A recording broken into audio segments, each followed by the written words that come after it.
کسی نے سوال کیا کہ اسماعیلی کیا وظیفہ کر سکتے ہیں، تو یہاں پہ اور اگر وظیفہ کر سکتے ہیں کون ان کو دے گا، طریقہ کیا ہے؟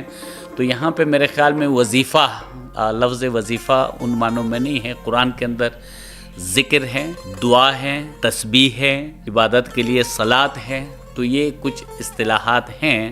تو اگر وظیفہ سے یہاں آپ کا مراد ذکر ہے تو یقیناً اسماعیلی مذہب کے اندر ذکر کے مختلف طریقوں پر مکمل طور پر بیان ہے، اور جس کا ہم نے ذکر بھی کیا ہے۔ اور خصوصی طور پہ اگر آپ یقیناً آپ اسماعیلی ہیں، آپ کو پتہ ہے کہ امام علیہ السلام کے علاوہ اسماعیلی مذہب کے اندر تسبیح دینے کے حوالے سے یا اسم اعظم دینے کے حوالے سے امام علیہ السلام سے کس طرح اسم اعظم حاصل کیا جاتا ہے اور اس کے ذکر کرنے کا طریقہ کیا ہے، اور عمومی جو اذکار ہیں اس کے لیے امام نے کس طرح فرمایا ہے کہ اگر آپ کو سیکنڈ اور بلکہ اس کا بھی کوئی 10واں حصہ بھی اگر آپ کو فارغ ملے تو اس وقت تسبیح لیں، یا اللہ، یا علی، یا محمد۔ یہ تسبیحات کرنے کے لیے خود مولا نے فرمایا ہے۔ اگر کسی کے پاس وقت ہے تو وہ یقیناً عمومی طور پہ کسی بھی ٹائم پہ ذکر کر سکتے ہیں، اور خصوصی وقت کی جو تسبیح اور ذکر ہے وہ 4 سے 5 بجے کی بیت الخیال کی بندگی ہے، وہ آپ تمام کو معلوم ہے۔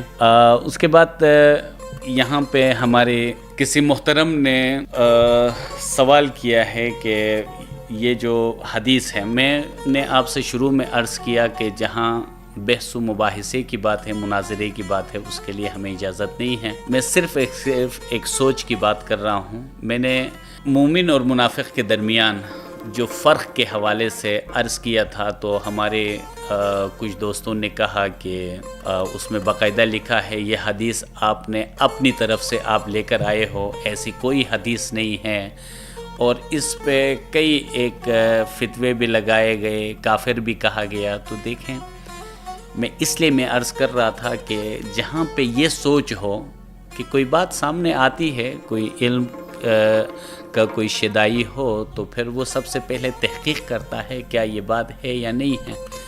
دوسری بات یہ ہے کہ کوئی شخص کہتا ہے کہ میں نے آج تک نہیں سنا ہے، کیا اس کا کوئی حوالہ مل سکتا ہے؟ میرے لیے یہ نئی بات ہے۔ تو جب ہم کسی بات کو ہم نے سنا نہیں ہے، وہ بات صحیح ہے یا غلط ہے، اس کا فیصلہ کرنے سے پہلے ہی اگر فتوے لگ جائیں تو ایسی سوچ میں یقیناً کسی کے ساتھ بھی نہ بحث ہو سکتی ہے، نہ کسی کو سمجھانے کی کوشش کی جا سکتی ہے۔ میں صرف اور صرف آپ کو میں بتاؤں کہ یہ احادیث، یعنی آپ کے تمام جتنے بھی ائمہ ہیں، ائمہ سے مراد اسماعیلی ائمہ کا تصور الگ ہے، جہاں پہ آپ لوگ امام مسلم، امام نسائی اور جتنے بھی امام مانتے ہیں۔ امام مسلم کے اندر باقاعدہ حب علی ایمان ہے کا ایک پورا الگ عنوان ہے۔ ایون امام نسائی نے بھی الفرق بین المؤمن والمنافق، مومن اور منافق کے درمیان فرق، یہ پورا ایک چیپٹر ہے، آپ اس میں جا کر آپ پڑھ سکتے ہیں۔ ایون صحابہ کرام فرماتے تھے کہ کننا نعرف المؤمنین بحبہم علیہ وکننا نعرف المنافقین ببغضہم علیہ، کہ منافقین اور مومنین کو ہم علی کی محبت سے پہچانتے تھے، اور منافقین کو علی علیہ السلام سے بغض سے ہم پہچانتے تھے۔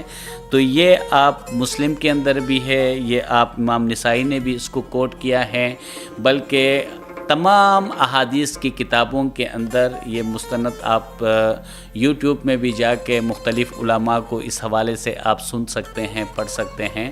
تو یہ مستند حدیث ہے، یہ سب اس پر متفق ہیں۔